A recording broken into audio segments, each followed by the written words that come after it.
House Republicans who clearly want President Trump and his administration to dig into activities of the Democratic online funding platform known as ActBlue.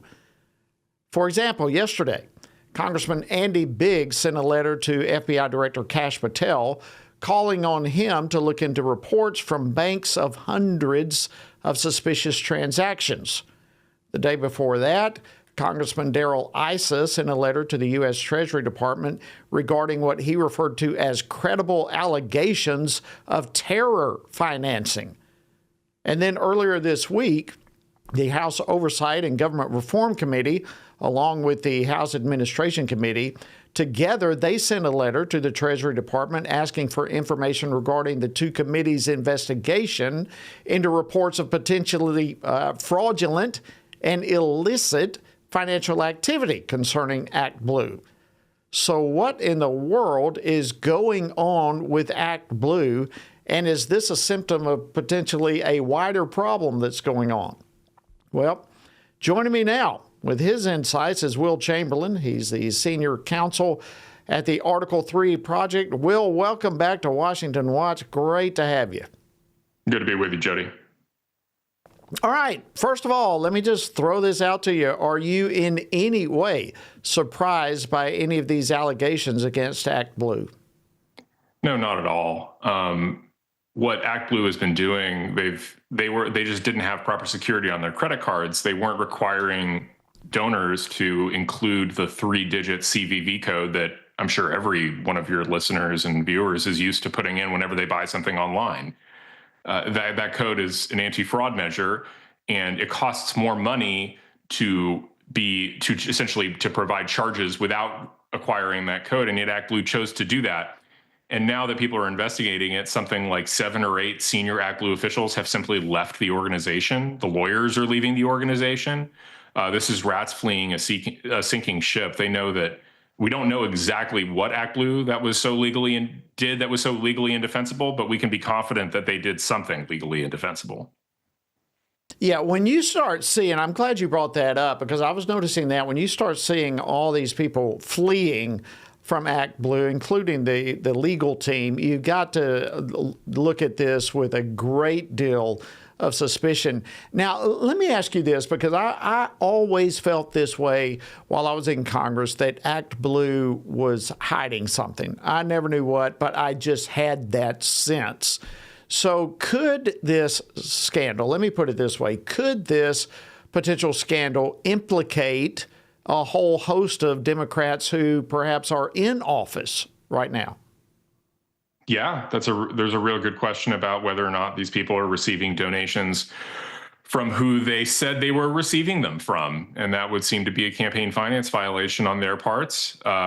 Maybe they could say, well, we didn't know. We took ActBlue at its word, in which case everything would fall on ActBlue.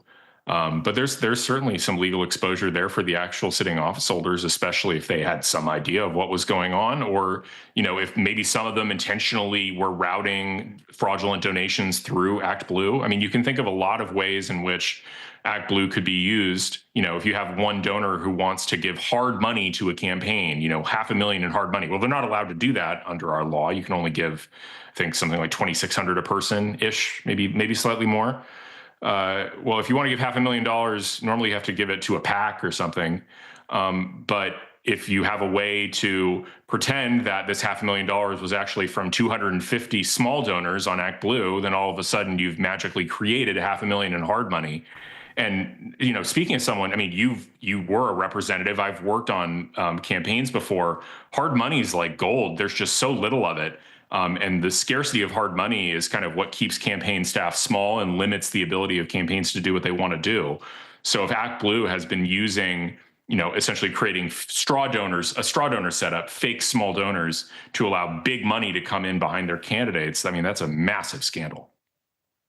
Yeah, let me just throw this out, because this is part of what I was always seemingly aware of. It seemed as though Democratic candidates never had to do anything to raise money. They just became the candidate, and it seemed as though just hundreds and hundreds and hundreds of thousands of dollars flowed into them. So just your assessment, is ActBlue the only bad actor potentially that's brewing in this scandal, or could it go beyond ActBlue? I mean, it could go beyond ActBlue. I mean, if you think about it, if they set up a platform where anybody could donate to Democratic candidates without CVV codes, without proper anti-fraud measures, then not only is there some knowing fraud that they were probably involved in, but they created a platform for fraud where anybody who said to themselves, oh, well, I've got this big money donor that wants to come in with $500,000. I will create a scheme on ActBlue to have them use ActBlue, route money through a bunch of smaller donors and give it to me.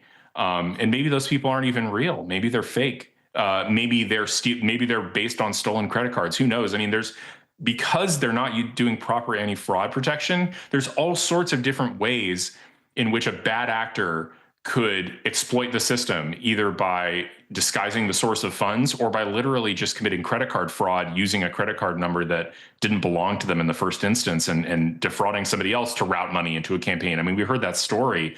There's some story that some little old lady, I think in Maryland or something, who's living on a fixed income, is suddenly donating $200,000 over 6 months to Democratic political campaigns, and she had no idea what was going on. That raises red flags at a minimum. It sure does. All right, less than a minute. So what are the legal implications here, real quickly? Oh, I mean, ActBlue itself would get shut down, and it could be a criminal defendant. I mean, you'd actually charge the organization criminally. The board legally exposed, all the senior officers who were knowing illegally exposed, and if the beneficiaries, like if the campaigns, if they didn't know about it, they're probably not criminally liable, but there's still probably some FEC exposure, some sort of requirement that they return some of the monies. That could certainly be a thing. And if there were knowing plots to exploit the vulnerabilities I just talked about, then there's criminal liability for the politicians and their campaigns as well. Wow. Will Chamberlain, Article 3 Project, thank you so much for keeping us up to speed on this developing and huge, huge story. Thank you for joining us. Hope you have a great weekend. Thanks for having me, Jody.